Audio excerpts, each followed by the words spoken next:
Hello and welcome to Scam Chat Wednesday, but this time on Friday. My name is Alan Baker, and I'm a volunteer fraud fighter with the AARP Fraud Watch Network in California. The AARP Fraud Watch Network is a resource for fraud prevention and education that AARP makes available free to everyone, not just AARP members. The Fraud Watch Network is all about helping us avoid frauds and scams through information, education, events, and resources. Thank you all for joining our third conversation in a series of interactive fraud prevention and education conversations. Throughout August, we're co-hosting these webinars with our friends at the California Department of Financial Protection and Innovation. I hope you will help us make this a more interactive time by sharing your experiences and by asking questions. As always, we've set aside time at the end of today's presentations to answer your questions. If you think of a question during the presentation, you can ask it by using the Q&A icon at the bottom of your Zoom window, and then that question will be answered during our question and answer time. Today, we're going to be talking about frauds and scams generated by artificial intelligence, also known as AI. So let's meet our three guests for today's conversation. It's my pleasure to welcome Jackie Wiley with the California Department of Financial Protection and Innovation. Next up will be AARP fraud fighter and cybersecurity expert John Young. And finally, Monica Tate, who is a federal prosecutor with the U.S. Attorney's Office. Welcome, Jackie, John, and Monica, and thank you for joining us today. Thank you, Alan. Thank you for having us. Thank you. So, Jackie, can you please kick us off by telling who the California Department of Financial Protection and Innovation is and what the agency does? Absolutely, Alan, and thank you all for being on the call today. Again, a great partnership with AARP, the Department of Financial Protection and Innovation. We are formerly the Department of Business Oversight. I'm out in the field all the time. I'm one of the targeted outreach specialists with the DFPI. We are the state licensing and regulatory agency with oversight of state financial institutions, products, and professionals.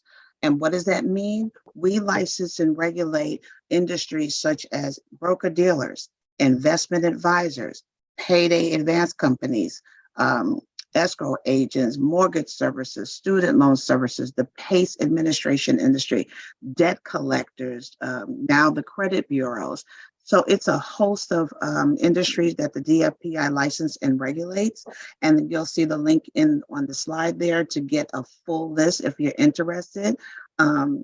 What is our role? Our main role here is to help Californians become safe when making financial decisions, trying to get the bad guys. We examine companies to ensure compliance with state and federal laws. We take actions against those operating illegally and using unlawful, deceptive, or abusive practices. And we should all know that that has increased to an abundance. Investigate the consumer complaints that come into our agency. And myself, I am one of 5 outreach specialists that go out through California, me servicing the Los Angeles region to help Californians avoid becoming a victim of financial fraud and scams. We have a toll-free number, which is located on the screen there, 866-275-2677, as well as our website. So we are, our mission is to help Californians not fall victim and to make informed financial decisions. Thank you. Thank you, Jackie, for being on our side. Today, we'll be talking about frauds and scams generated by artificial intelligence. So can you tell our audience just what AI is? Scammers are always thinking of ways to gain access to our personal and financial information. It is very important nowadays to learn and to become aware of how to safeguard ourselves as best as possible. So what is this term that we're hearing about, artificial intelligence, also known as AI? AI is a catch-all term for a concept and technology that performs complex tasks that once required human input, such as the examples that are shown on the screen today: the autocorrect, voice recognition, facial detection, chat box, search and recommendation algorithms, photo and video editors, text, language, and image generators. Now, for me, that definition was a little complex. So another way to interpret what I just said, it's a software that provides human-like transactions or technology that performs natural language processing to create human-like conversational dialogue. It's made to sound and or look just like you or me. This can really be frightening, and it has been and is starting to play a big role in society today. And later in the series, you're going to see a fantastic enactment from our next speaker. Wow. Thanks, Jackie. That's helpful to get us started. So can you tell us how the fraudsters are actually employing AI in their scams? Next slide. AI is such a new technology to us, but it probably has been around for many, many years. Scammers and fraudsters are using it in the following examples that are shown on the screen today: the grandparent relative scam, investment scams, identity theft, creating deep fakes, photo videos, publishing fake news, creating fake accounts, and automated attacks. So again, these things are very frightening, and I just kind of want to talk a little bit about a few of them in today's series. Next slide, please. I want to start with one of the most popular scams that we are all hearing about, and many may have heard about it and or have experienced this scam call, and that's that grandparent relative scam phone call. And how it's working, there's different variations, but it's normally you pick up the phone and it's grandma, grandpa, and a panicked voice from an individual identifying themselves as a relative or a member of your family, describing that they are in trouble, they need money right away, and they will then go on to place a fake officer on the line who then instructs the individual on how to send the money to get your loved one out of harm's way. They may instruct you to go get a gift card, to wire money, use your credit card, pay by phone with a check. So again, all wanting to gain your personal and financial information. They are going so far as to give you a time limit, wanting you to act now, real fast. Again, that sense of urgency making it even more frightening. Now, with the technology of AI, the use is the technology now creates a voice clone, which appears to sound so familiar, you are probably going to buy into the fact that it may be the individual that they're calling out to. It is imperative for us to be careful as to what is found on social media sites. We have individuals who are on Facebook, who are doing TikTok, Instagram, all of these social media sites, even advertisements on TV. They say a person's name, your picture is being shown. And this is a way that scammers are doing the AI and creating the clone voices and the images. And again, I can't wait for our next presenter to just show it to us in real time. I want to point out some safety tips. Before we depart with our money, please verify all information by contacting the source before we send our money. Contacting the source means go directly, hang up, call the individual whom they're saying is in harm's way. Consider using a passphrase or a code for a family member and friends. So this way you'll know that they are who they say they are. Think before you before your actions. And don't always believe what the caller is saying on the other line. Stop, think, and take a deep breath before you move forward. So let's look at some other trends that AI can be used. Next slide. Investment schemes. The picture with the gentleman on the right is an investment scheme. It's already enough that we get solicitation calls all day long with offers and suggestions, preventive methods to not provide any personal financial information to any incoming call unless you have initiated it. One case, the scammer used AI to create a fake CEO. Some tend to believe it because of who the person was. You know, they'll use a celebrity or a known company, a person's name, again, that we are familiar with, advertising something to pull us in because they sound familiar and look like who they intend to be. But don't fall for it. Remember, do your homework and go to the source. Government imposterization is on the rise as well. It's a spoofing mechanism, making it look or appear that it's the IRS calling us. And some of the phone calls that we are receiving, they may even call out your name like you've been communicating with them for a long time, or the caller identifies as a financial institution and say they've contacted you before. Or you may receive mail, and while reading it, it has all these grammatical errors, but the main purpose of the mail is for you to look at the logo, which really looks official. So that's another technique that's being used. The chat GPT scam was something new for me. Now, I just mentioned receiving official looking emails or text messages or mail from known companies or institutions or businesses. With the AI, it is lessening the grammatical errors that we are starting to notice when we're looking through the message. The chat box.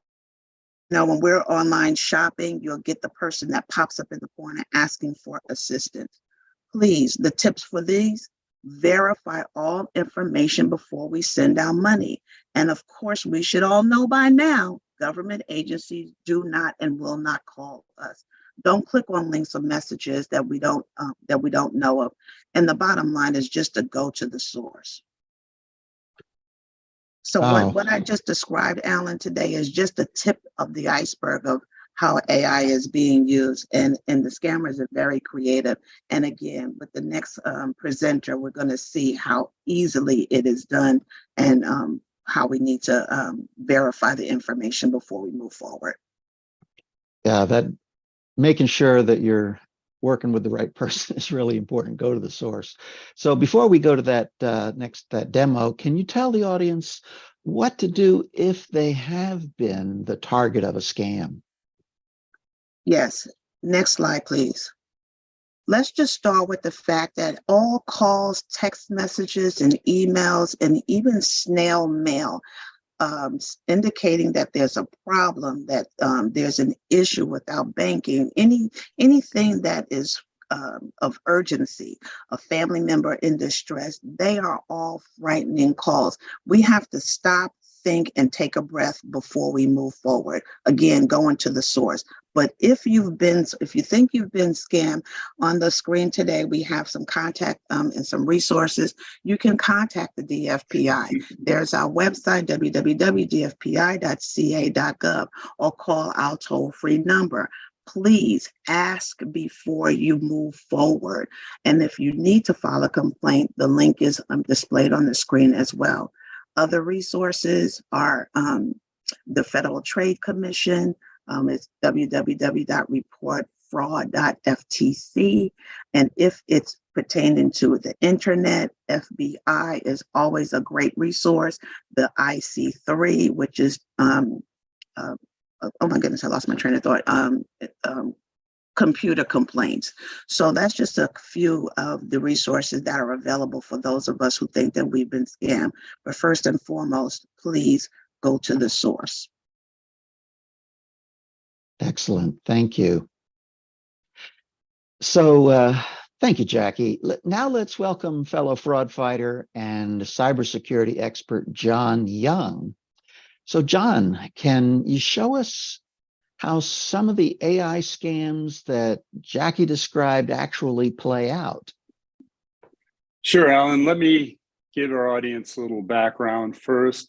After 40 years in IT operations and cybersecurity, I retired from IBM's cloud division and became a fraud fighter. In this regard, I teach classes to other older adults. And one common theme that kept coming up was artificial intelligence scams using voice calls and a technology called artificial intelligence or AI voice cloning. Now, the two videos you're going to see are complete demonstrations. No one was hurt in the making of these videos. It's just videos that I created, and I'll explain how it's done. I'm going to take you behind the scenes real quick, just like in The Wizard of Oz, there's someone behind the curtain. In this case, what happens is a scammer will call someone. You could be in your garden, or you could be listening to a baseball game, and someone from your family calls, and suddenly they're saying they're in jail, or they've been kidnapped, or they're broken down somewhere, and they need your help.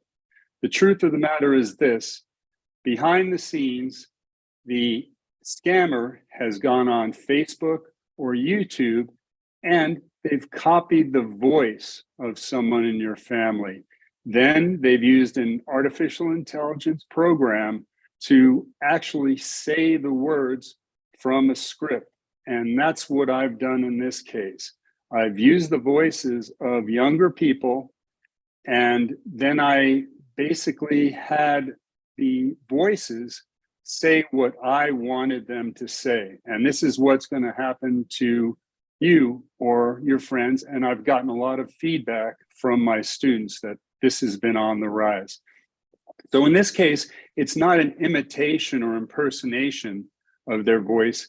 It's their actual voice that I've taken and manipulated to say the words that I wanted to say after training the AI. So it's a very scary proposition. Awareness is the key.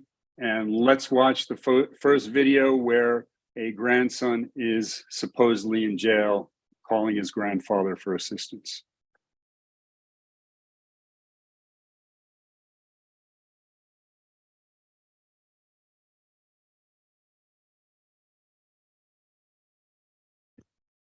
I think we're not hearing the sound.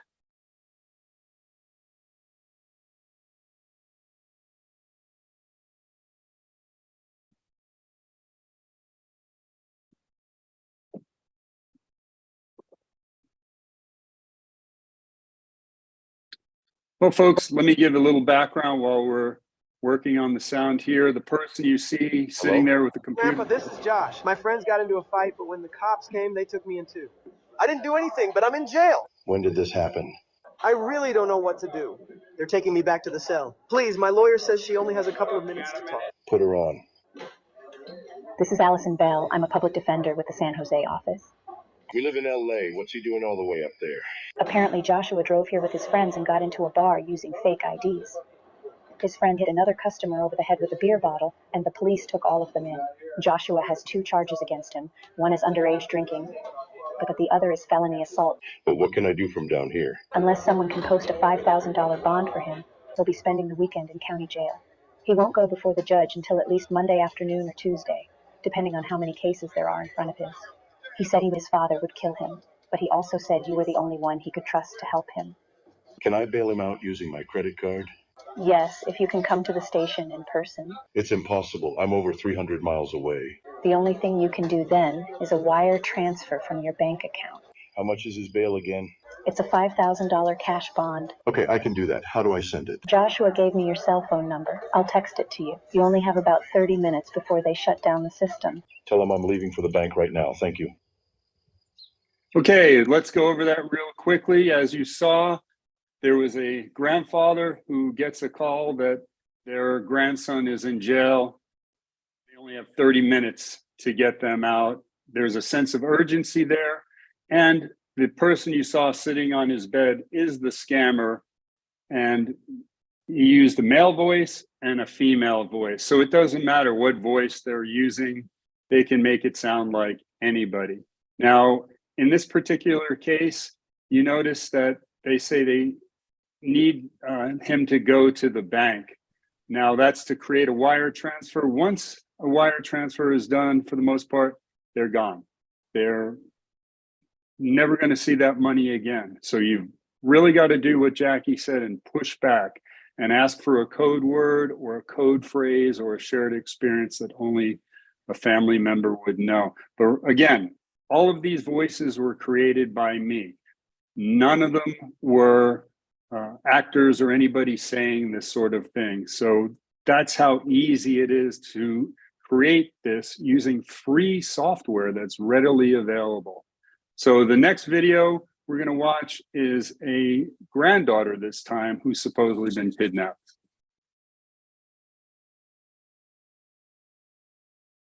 There was a time last year and we Hello? discussed this. Hello, Edward. I want you to listen very closely. What? Who the hell is this? Grandpa, it's me, Sarah. They grabbed me at... That's enough, little lady. Now, you know we have your granddaughter, and if you ever want to see Sarah again, you need to do everything I say. Do you understand? Yes, I do. Good. We know where you bank, and you have 45 minutes to get there before they close and do a wire transfer for $9,832 to my account. I'll text the information to your cell phone. If you tell anyone about this conversation, your family, the cops, the FBI, or the teller at the bank, your granddaughter will disappear, and you'll never hear from her again. The blame will be yours, and your son will know it was all your fault. Once again, do you understand me? Yes, I understand. Now hang up the phone and follow the instructions I sent you. The money is nothing. Just don't hurt her. That's on you. Don't be late, old man, because if you mess this up, your granddaughter won't get a second chance. Okay, same guy, different scam. Again, no matter what the grandfather said, this guy has a response already recorded to tell him what he needs to do. So I want everyone to please be very careful if you get a call like this from someone that sounds like a grandchild or a child in your family, because everybody that's on Facebook that's made videos can be a potential victim of this, because I only needed 1 minute worth of their voice audio to be able to run it through the AI and have it do exactly what you heard them do. So awareness is really the key, using the code words and phrases, as Jackie said. And I know this is happening all the time based on feedback that I've had from older adults that I've trained in AARP fraud classes. And I would also encourage you to go to aarp.org and check out the frauds and scams section that we've got on there. Once again, my name's John Young.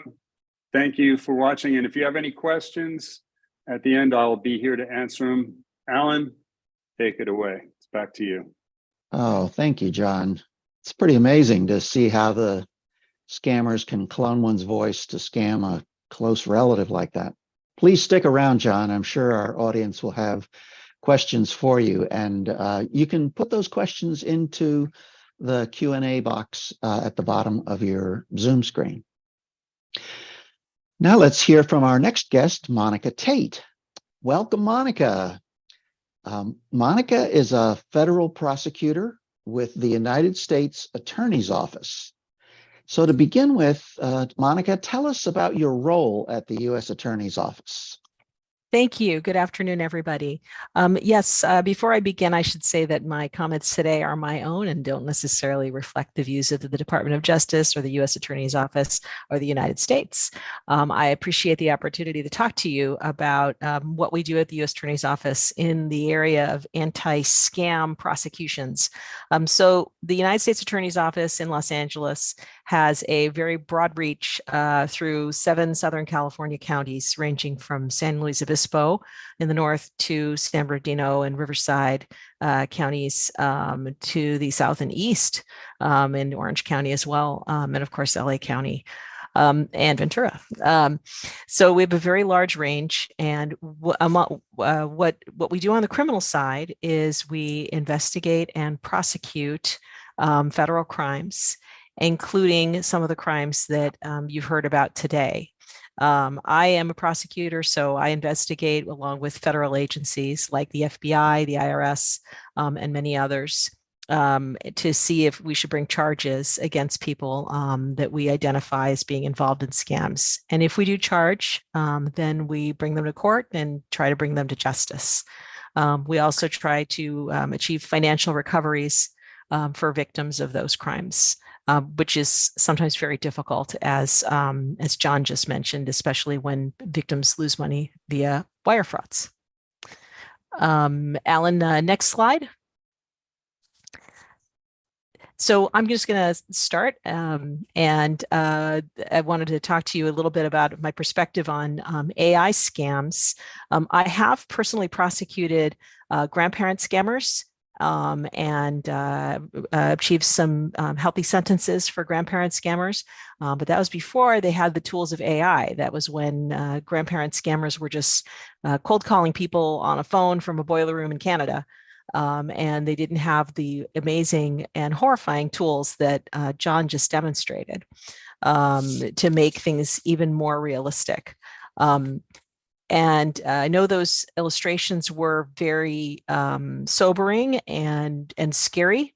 There are some things that you can do, though, that have already been mentioned a few times, but I think that the code word idea, or the idea of talking to your family members about the possibility of these kinds of things happening, and making sure that you either have a code word with your younger relatives that you share, or that you, if you don't have such a thing in advance, that you can sort of plan ahead and think of a shared experience. And the key part is that you would have to plan ahead, because when these kind of scans happen, you are most likely placed in a very agitated emotional state.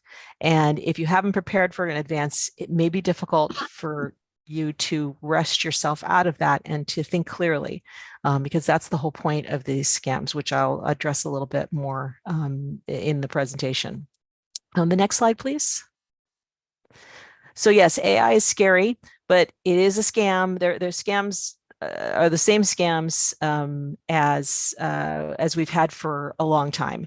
Scammers' usual goals are multiple, but to distill it down to what I think are essentials, scammers want you to click on their link that they send you. And if you do that, they'll install malware on your computer, or they'll steal your data or your information, or maybe they'll take control of your computer, or take control of accounts on your computers, steal your money from your bank account. So scammers want you to click on their link, and that's just a basic goal that they have. Another basic goal is they want to get your money with or without clicking on links. They want to steal your personal information with or without clicking on links. And sometimes they want to use you to scam others, which is actually pretty frequent, especially with older adults.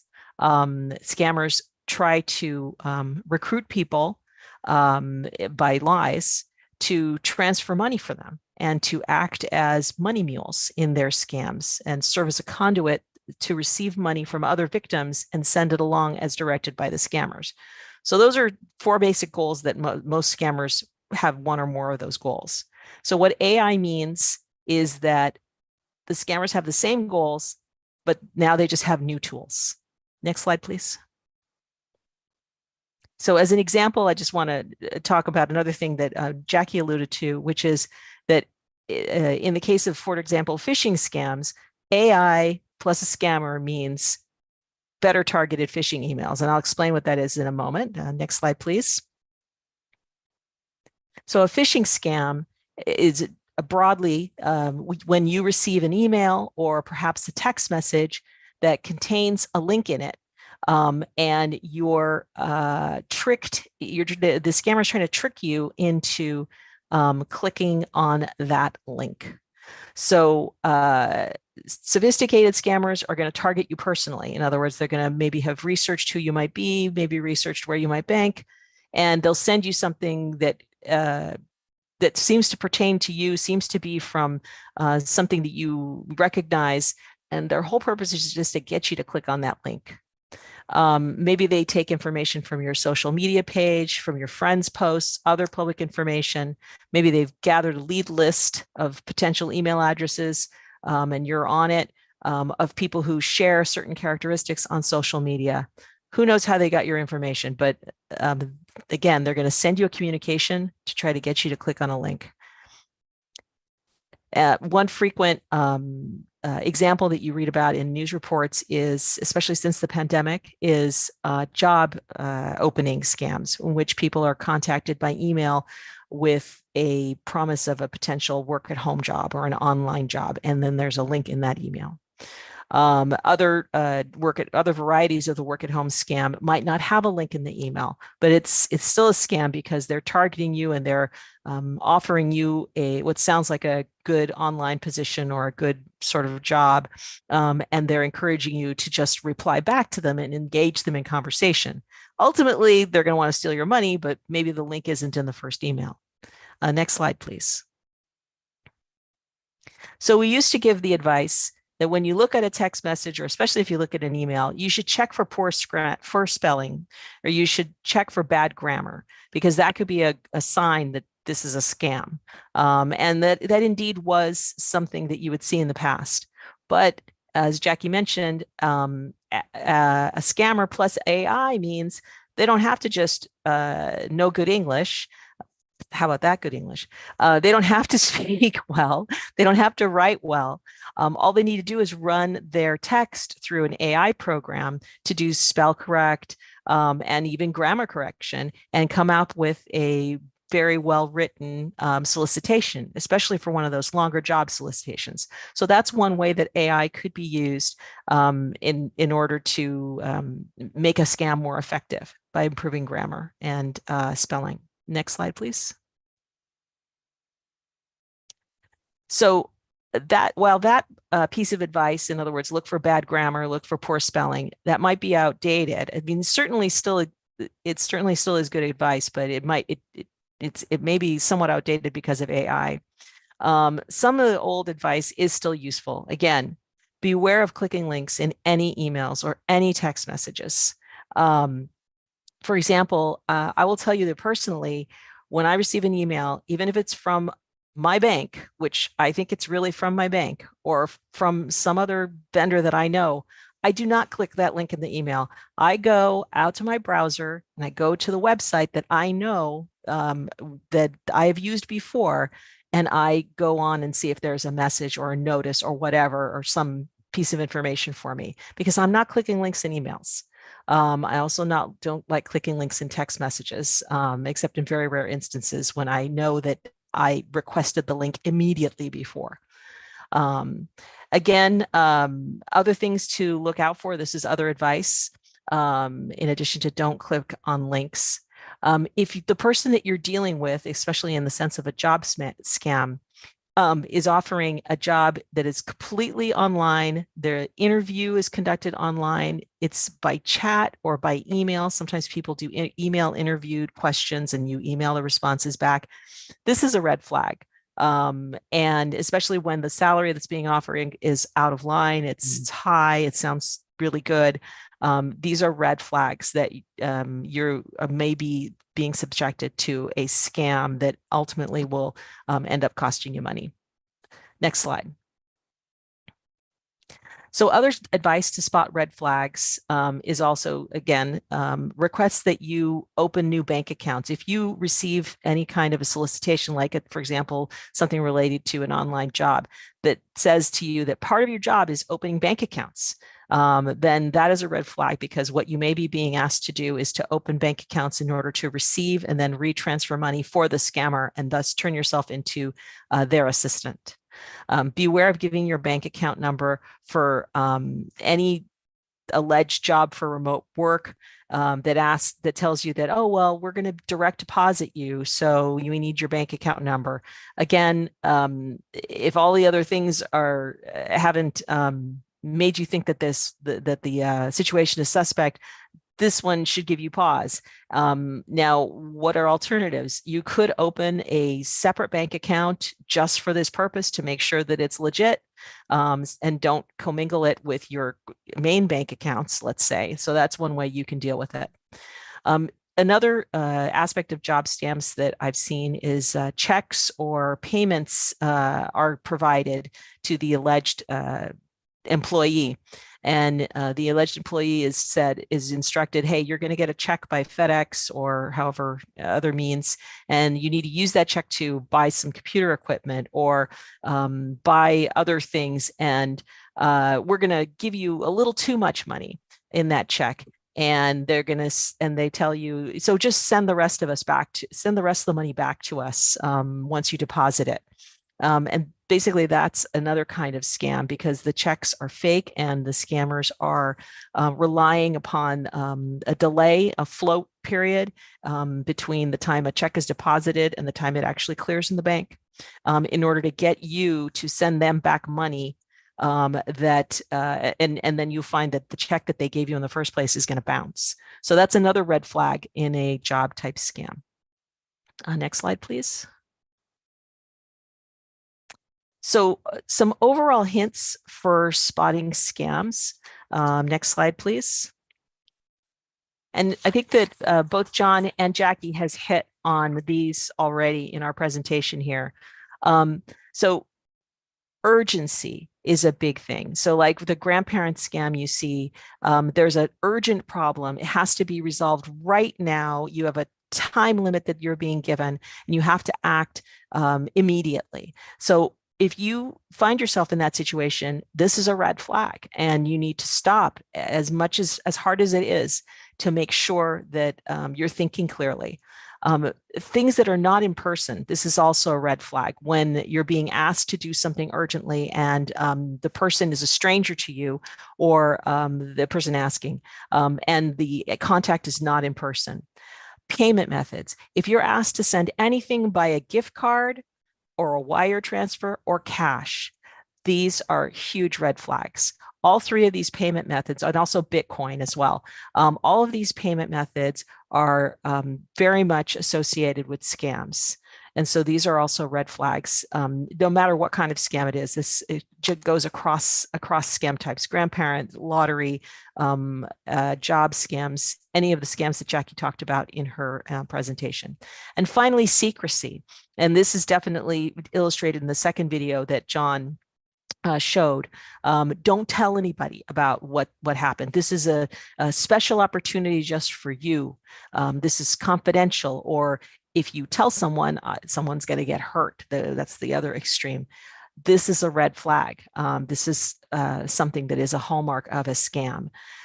So if you can keep those 4 points in your mind, it may be able to assist you in bringing yourself out of a heightened emotional state if something like this ever happens to you, so that you can avoid making a wrong decision, possibly.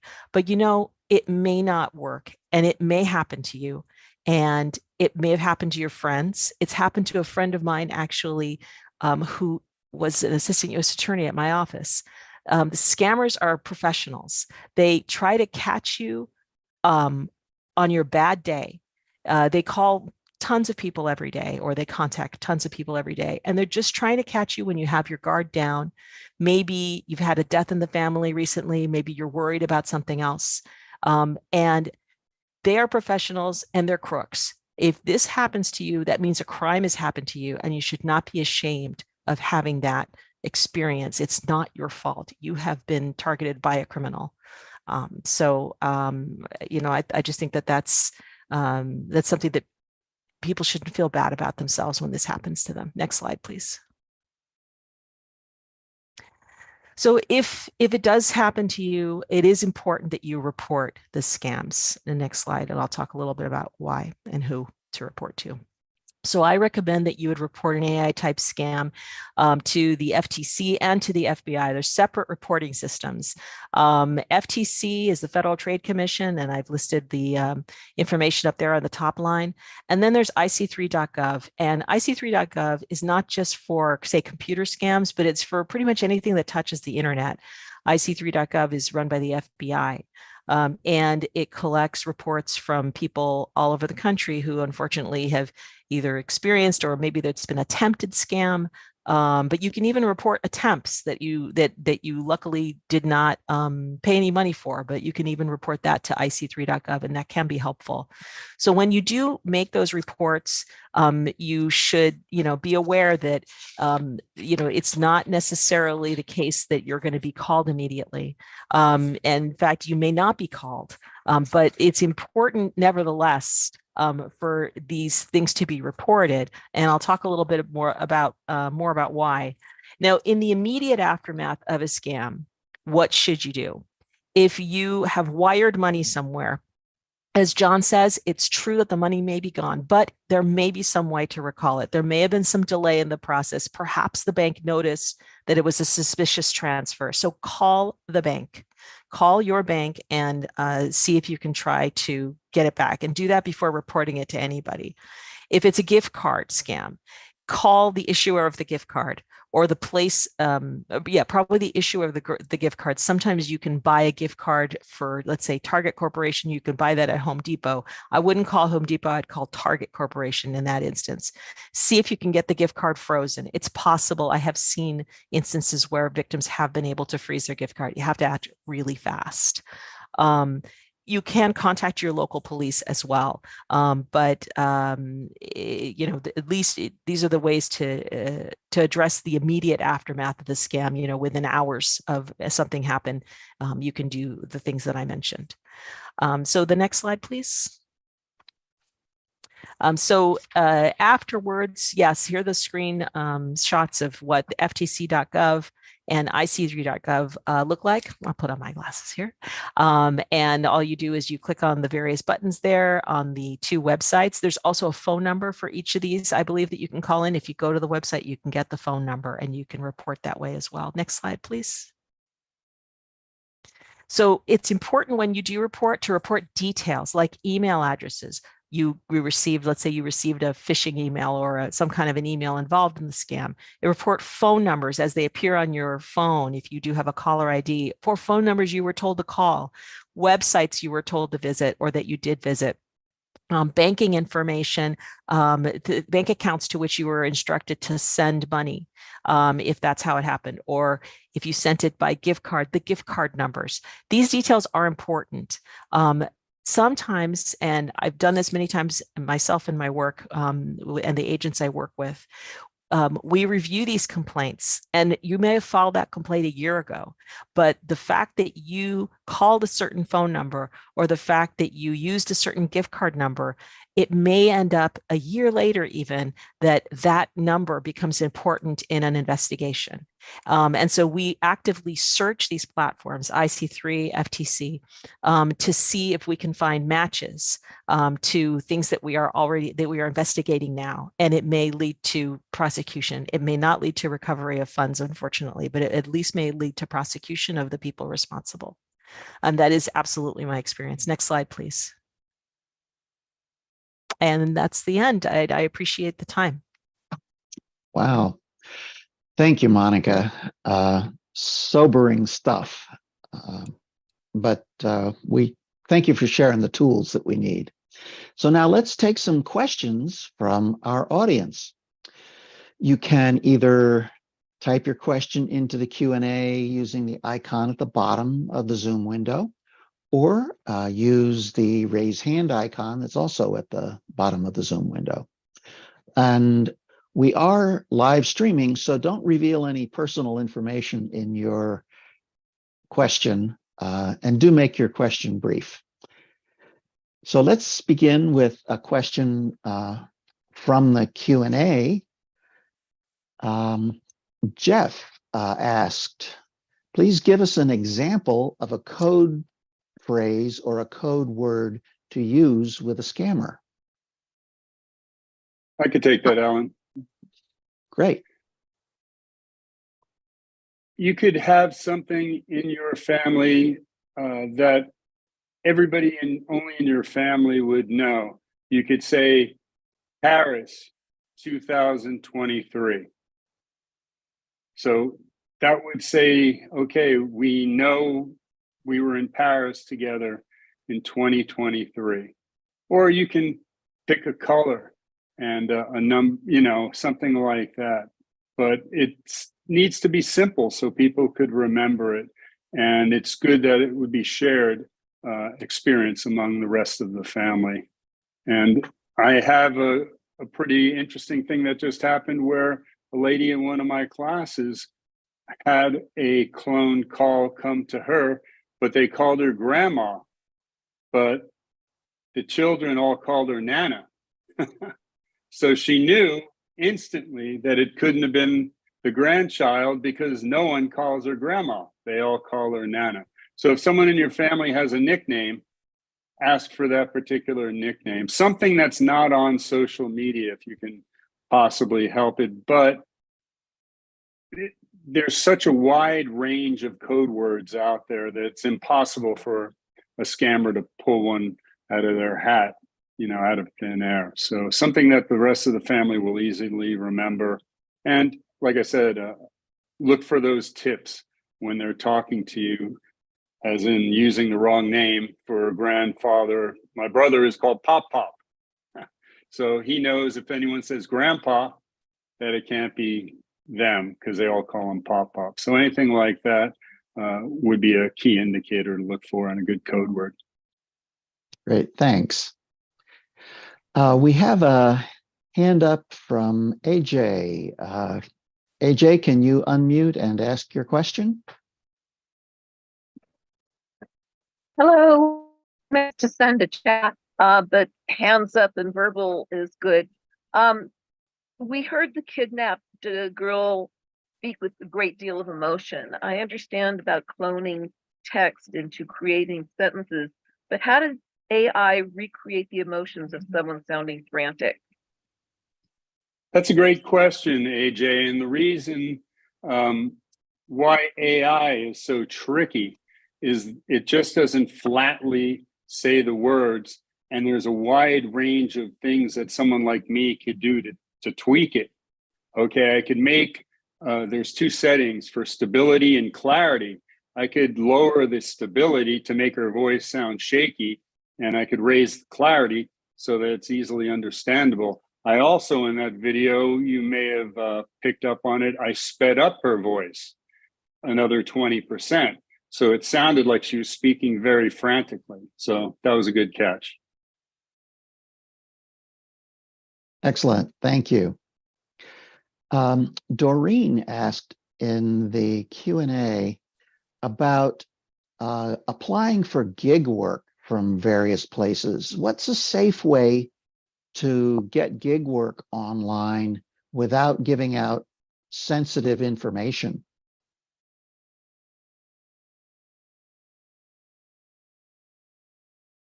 Anybody Jackie, up do you for have that any one? tips on that? I was trying to listen to his question, listen to the question. And you talked about a lot about, online job scams. I would be very reluctant to provide my social security number right off of the bat.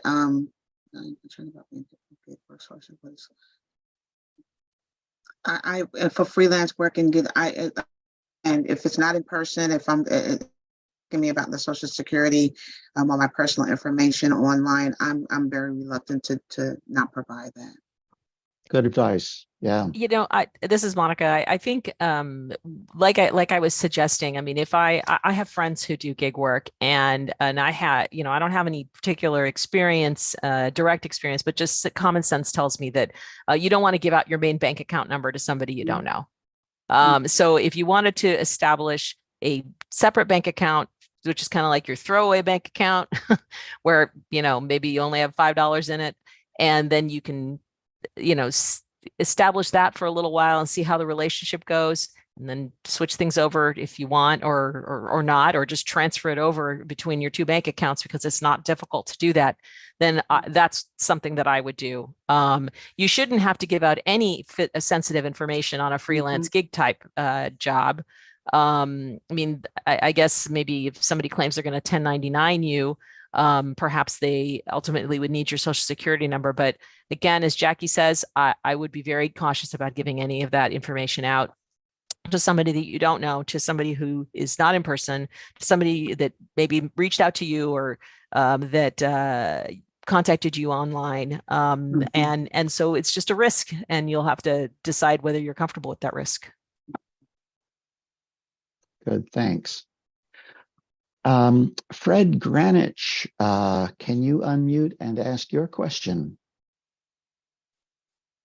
Yes, my question is, I'm receiving numerous potential spam calls on my cell phone daily, and not only are they identified as potential spams, I'm also getting calls from local numbers that are not titled potential spams, but when you answer them, they are. I'm also getting texts from supposedly my bank about checks that I might have written too. And of course, I don't open any of the links, but I have to say this has really amped up in the last 6 months, probably double or triple what I would have gotten 6 or 8 months ago. Can someone address the part about spoofing phone numbers? I can go first. Yeah, I spoke about the spoofing of the phone numbers, but I want to address the financial institution part of your comment. Again, it's the spoofing, and then it's also, again, wanting you to buy into it. Like Monica was saying, you know, continuous calling. And one of the things that I've learned by doing presentations and learning from other people who present is that the area codes that come up, they're recognizable to us. Like if I live in a 213 area code and I see a 213 area code and then a number following it, I'm maybe not even paying attention to the number, but I'm focused on, oh, this is, you know, maybe somebody that doesn't have my number. But that's, again, that is another ploy for you to answer and for them to continue to badger you with the phone calls. But I would, with the checks on the emails, I would definitely, of course, go to the source. You contact your bank to make sure that all is okay. Not, of course, clicking and not returning any calls that they have provided for you there. Yeah. Monica? Yeah, I would add to that right now, I know that unsolicited phone calls, I mean, look, I would recommend that you do not answer them. If it's important, they're going to send you a voicemail. And if it's not, then move on. And I know it's annoying to get calls from the same number over and over and over again. And, you know, Dave, if you look at your phone, you may see that it's the same number calling you at 10 a.m. and then 10:08 a.m. like every day for 3 days in a row. It's a scam. Just let it go to voicemail. Don't answer that phone. And again, a lot of texts right now, I've heard about this very serious problem, wrong number texts. Where you receive a text message out of the blue, and it seems like it's the middle of a conversation. For example, my husband received one the other day. The text message said, "Hi, Dr. So-and-so. Thanks for setting up the appointment with Daisy this Friday." And that was it. That was the text message. And he looked at it and he says, "Should I respond?" And I said, "No, that is a scam. They just want to embroil you. What do they want, right?" He doesn't believe me, right? And they want to embroil you in a conversation. They've got an agenda. Trust me. That's not how you text a doctor anyway. But so wrong number texts are very common. Sometimes they have links. Sometimes they don't. They seem innocuous. I wouldn't respond to them. And even it seems like it's harmless, but I wouldn't respond.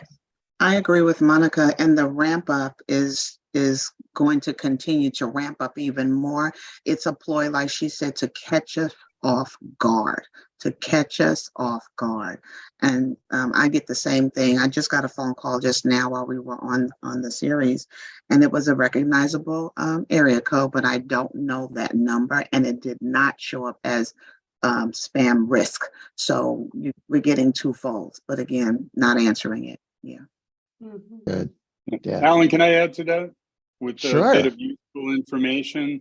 In my classes, I let people know who are inundated with calls to their landline, so they're not getting text, but there's online, you can go to donotcall.gov and register your phone. And within a couple of days, you're on a list where legitimate businesses can call you. I know for a fact that it works. I did it for myself. I did it for my parents, and literally 90% of those calls stopped. It's not going to stop the robocall machines that can do tens of thousands at a time. But if you're getting a lot of calls on your landline, that would definitely stop that. So it's donotcall.gov. And you could also register your cell phone. You can do up to 3 phones at a time. And they also have a number for you to call too. Good advice. Thank you, John. You're welcome. We have a question in the Q&A about credit monitoring services. My bank just this week sent me a letter saying that their systems had been compromised and they're offering me free credit monitoring for 1 year. Is that useful? Is it a good idea? What do you think? Absolutely useful. It's a lot of data breaches all of a sudden coming up, with CalPERS and, our financial institutions. I would definitely do the monitoring, but we monitoring ourselves. If we know that we're not going to be opening up credit at this point, I would put a freeze on with the credit bureaus.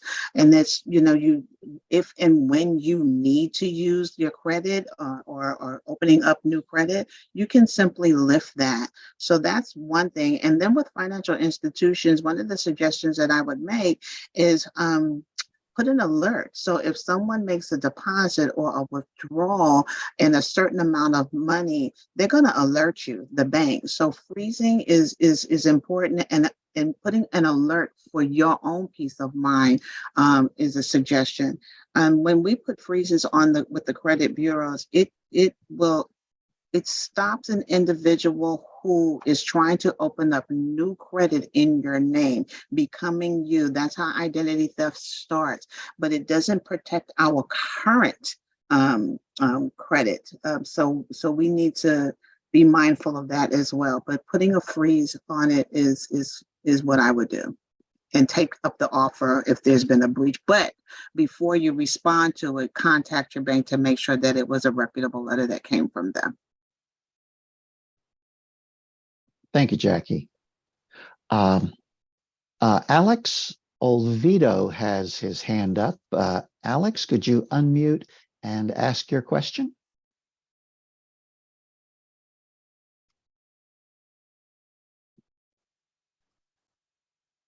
Hello. Yes, we hear you.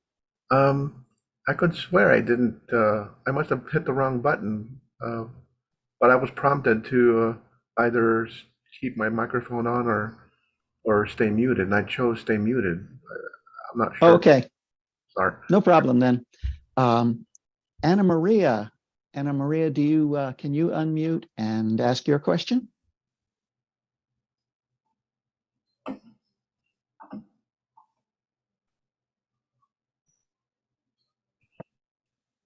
While she's doing that, let's take another question from the Q&A.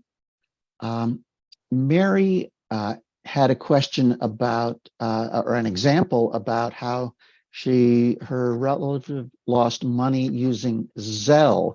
Can you explain the difference between using Zelle and using, say, a credit card?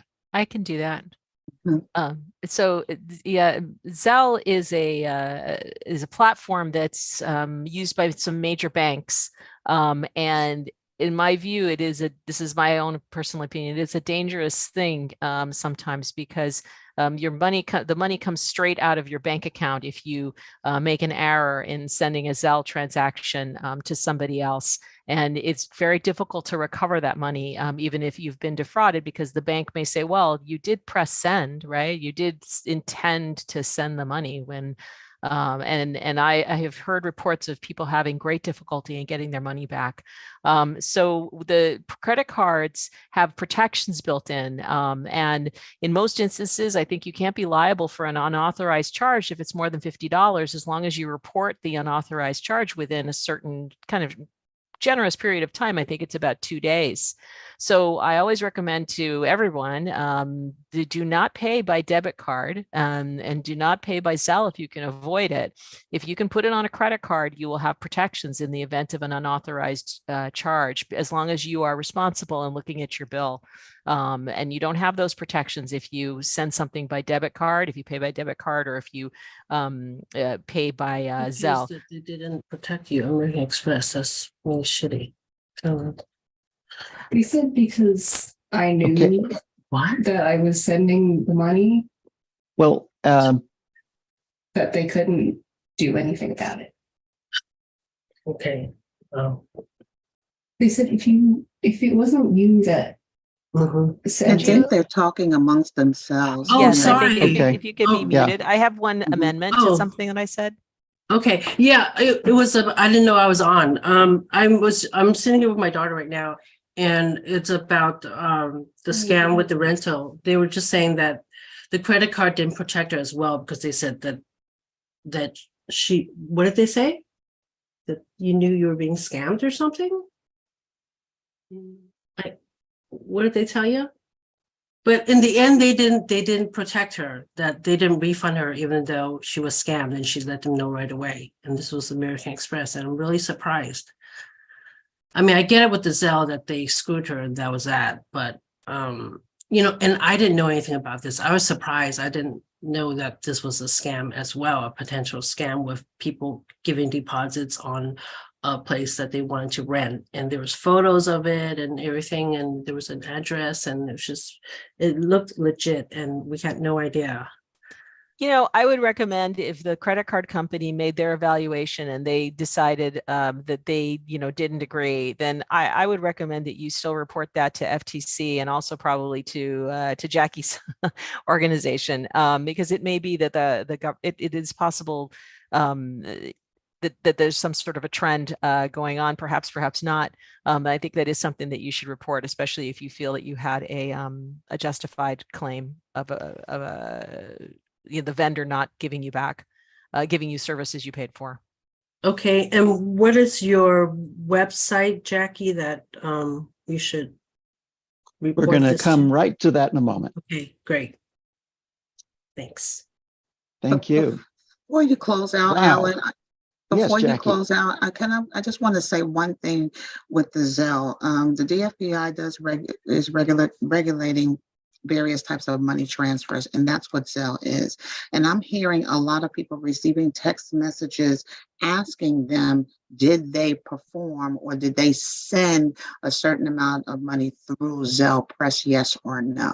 Number one, when you do Zelle, Cash App, Venmo, you have to perform the action yourself. So if you get a text message out of the clear blue asking you, did you do it? And you know you didn't, please don't reply to yes or no, because then you're going to get a call from a financial institution that says that they're going to help you rectify the situation. So if you're having a problem with Zelle, Cash App, or Venmo, the DFPI, you can contact us and file a complaint with that as well. And Jackie, I think you meant to say a fake financial institution will call Correct. you. A scammer Correct. will call you, That's claiming right. to be That's a bank. right. Yeah. Imposter. Yes. Yes. Right. Just like hanging up the phone, hang up the text as well. And lastly, real quick, Monica McCann was in the Q&A first, and she wants to know, do all states have a DFPI? Yes, all states have regulatory agencies that you can report to. Mm-hmm. Thank you, Jackie. Thank you. Wow. Well, this has been an information-packed conversation. So I would love to thank our wonderful panelists for sharing their time and advice today. Jackie Wiley with the California Department of Financial Protection and Innovation, my fellow fraud fighter and cybersecurity expert, John Young, and federal prosecutor with the U.S. Attorney's Office, Monica Tate. And thank you all for sharing your time and advice today. Also, thanks to Strat Maloma for managing the slides, and to Marissa Guzzardo for handling all the behind-the-scenes work. And I want to thank you in the audience for joining our conversation and for your comments and questions. I hope that you found this conversation helpful and Join us next Wednesday for the next edition of Scam Chat Wednesday, where we will be talking about home repair frauds and scams.